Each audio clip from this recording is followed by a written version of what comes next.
Eh bien bonjour, j'espère que tu vas bien. Écoute, je t'ai fait sortir aujourd'hui.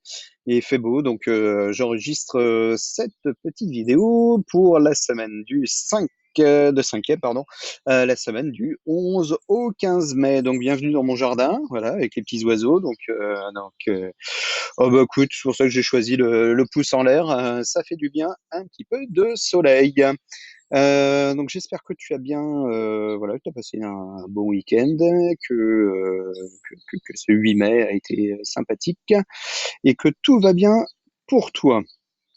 Alors, ah oui, le rappel des épisodes précédents, donc notre Charles Quint et notre Soliman le Magnifique, les voici. Donc, si tu te souviens, nous avons commencé un chapitre extraordinaire, mais moi j'aime beaucoup ce petit chapitre du XVIe siècle qui montre comment finalement on passe de la Méditerranée à l'Atlantique, comme je l'ai expliqué dans la classe virtuelle. Si tu étais présent, donc si tu n'étais pas là, donc j'ai expliqué que si tu te souviens bien, au début de l'année scolaire, on a étudié les trois grandes puissances qui se partageaient, qui s'étaient partagées les restes de l'Empire romain et qui avaient décidé d'essayer de le reconstituer pour certains. Donc c'était l'Empire byzantin, l'empire de Charlemagne, hein, la chrétienté occidentale, et puis à partir du 7e siècle, l'apparition d'une nouvelle religion et donc d'un nouveau monde, hein, le monde arabo-musulman au sud de la Méditerranée. Euh, les échanges se font pendant une bonne partie et quasiment tout le Moyen Âge entre dans cet espace qu'est la Méditerranée, hein. C'est un espace d'échange, de commerce, de rivalité aussi. On se fait la guerre, hein, évidemment.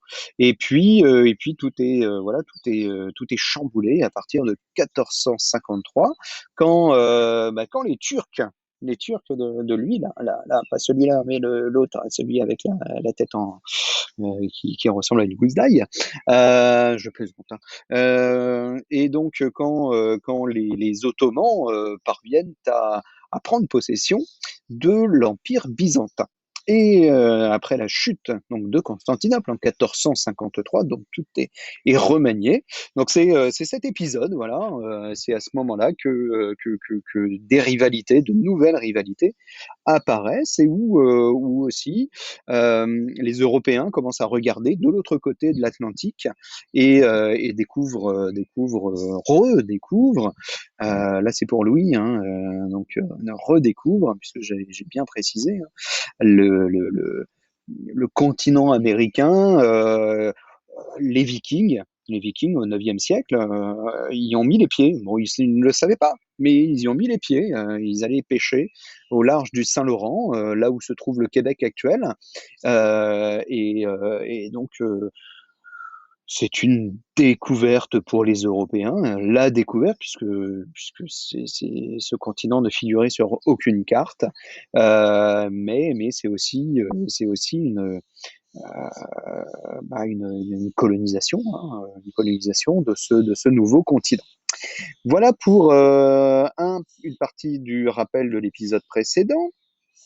Et donc, on avait commencé par ceci. Hop là, je disparais un tout petit peu. On avait commencé par ceci, une introduction à qui profite la découverte de l'Amérique. Et donc, elle profite principalement aux Européens, bien sûr, et puis principalement aux pays, aux monarchies européennes situées sur l'Atlantique et en particulier aux Espagnols, aux Portugais, principalement. Voilà, donc ça c'est ce qu'il fallait réussir à trouver. Ensuite, nous avons aussi travaillé sur Charles Quint, donc je vous engageais à découvrir qui était Charles Quint et en quoi Charles Quint souhaitait devenir un monarque universel, hein.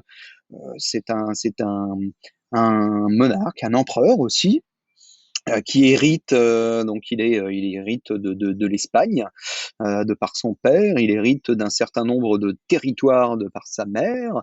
Sa famille est issue de Bourgogne, quand la Bourgogne n'appartient pas encore à la France. Il est également élu roi d'Autriche. Il va devenir aussi, il va faire la conquête aussi de la Hongrie, et en tant que tel, donc, et hériter aussi du royaume de Naples, de Sardaigne, de Sicile, et en tant que tel, donc, il va pouvoir prétendre à devenir à la couronne d'empereur. C'est la même couronne, hein, c'est la couronne de Charlemagne, hein, celle que héritée de Charlemagne, donc il se fait élire empereur du Saint-Empire. Alors romain, parce qu'il reconnaît Rome, il reconnaît l'Église et le pape, même si vous avez vu que, du moins tu as vu que c'était aussi un adversaire, hein, c'était un adversaire politique, le pape, pour Charles Quint. Ce saint empire romain qui est principalement centré sur les pays de langue germanique, se fait donc appeler le Saint-Empire romain de langue germanique. Et ce Saint-Empire romain de langue germanique, eh bien, il va survivre jusqu'en 1870, hein, quand même, en tant que tel, et puis complètement disparaître après la Première Guerre mondiale. Donc il a un bel avenir au moment où Charles Quint arrive à la tête de ce Saint-Empire romain de langue germanique. Donc on a vu voilà, ça c'est la correction de l'activité sur Charlemagne. Et si j'essaye non, je ne sais pas si je peux agrandir. Non, je n'arrive pas à grandir. Le bilan, hein, Charles Quint veut faire l'unité des chrétiens et diffuser la civilisation, le christianisme, pardon, la civilisation chrétienne dans le monde. Il veut aussi dominer les princes d'Europe et coloniser une partie de l'Amérique. Enfin, Charles Quint poursuit un objectif d'étendre militairement l'Empire. Et donc, ça répond à la question, hein, quelles sont les ambitions de Charles Quint et sur quoi repose-t-elle? Principalement parce que il pense détenir son pouvoir de Dieu et du christianisme. Voilà pour le résumé de l'épisode précédent. Voici le plan de travail, pardon, pour la semaine du 11 au 18. Alors tu remarqueras une chose, je n'ai plus indiqué de date, j'indique première et je garde deuxième séance parce que à l'heure où j'enregistre cette vidéo, je ne sais pas encore quelles sont les conditions de la reprise de la classe. Donc je continue, hein, je poursuis le travail, et surtout je réponds à tout le monde. Donc voici, tu organises ta semaine comme tu peux, comme tu le peux, comme tu en as la possibilité. L'idée est toujours et encore toujours de continuer à apprendre quelque chose.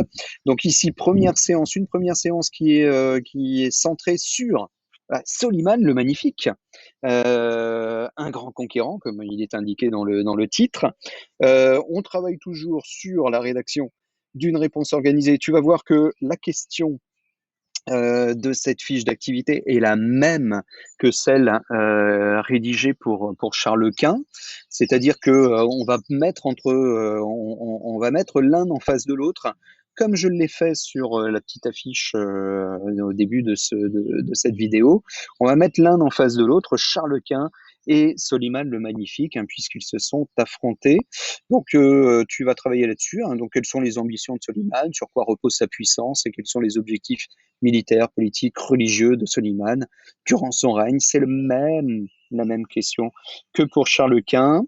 La définition de sultan, et puis même type d'activité que précédemment. Une petite trace écrite, tu verras les 5 lignes, hein, que tu peux évidemment recopier ou imprimer, coller, mais surtout l'apprendre. C'est l'essentiel. Et puis la seconde séance, alors la seconde séance, elle est centrée justement sur sur l'affrontement, hein, l'affrontement de ces deux monarques, Charles Quint et Soliman. Donc comment ils vont s'affronter? Là, cette fois-ci, la compétence que tu vas essayer de travailler ici, donc toujours d'analyser les documents et d'essayer d'en tirer des informations. Et puis, je vais te demander de faire preuve eh bien, d'analyse critique.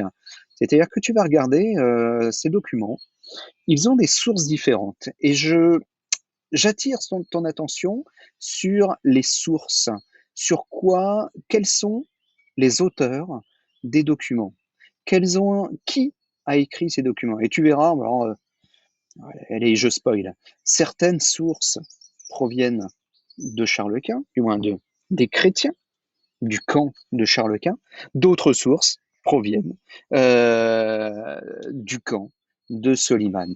Donc tu vas voir que parfois, le point de vue, il est un petit peu différent. Et donc, ce que je souhaite, c'est que dans cette activité, tu mettes face à face les documents et analyser ces documents en fonction de qui l'a écrit, et te dire est-ce que celui-là il a raison ou est-ce que celui-là il a raison. Et peut-être que les deux ont raison, mais d'un point de vue différent.